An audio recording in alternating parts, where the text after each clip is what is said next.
এই বাজিটা ফেটেছি, এখন বউ এসেছিল তখন আমি একটু ভিডিও করে রেখেছিলাম, ওটাই দেখিয়ে দিলাম। আসসালামু আলাইকুম guys, welcome to my new mini blog. আজকে আরেকটি বিয়ে বাড়িতে যাবো, ওর জন্য আমার মা রেডি হয়ে নিচ্ছে এখানে। তো মা এই এই শাড়িটা পরেছে, আর তারপরে আমার বাপিও রেডি হয়ে নিয়েছে। তো নিজেকে একটু দেখাতে চলে এসছে, রেডি সেডি হয়ে দিয়ে নিজেকে দেখে নিজে হাসছিল। তারপরে এদিকে আমার দিদিও ড্রেসটা পরে নিয়েছে, ওর পর ও মেকআপ করবে। আমার এখনও চান টান কিছু হয়নি।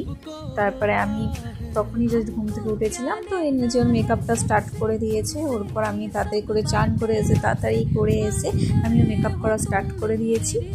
নর্মাল যাবো আজকে, বেশি মেকআপ করবো না, এই কারণে অল্প অল্প একটু মেকআপ করে নিলাম। ওরপর আমি একটু হালকা করে নিই, তারপরে আমি ফুল রেডি হয়ে গেছি। এইখানে এটা আমার ফাইনাল লুক। তো এইভাবে আমি যাবো আজকে। কেমন লাগছে কমেন্ট করে সবাই জানাবেন। তো দেখতে পাচ্ছি আমার ফুল লুক। তারপরে এখানে আমি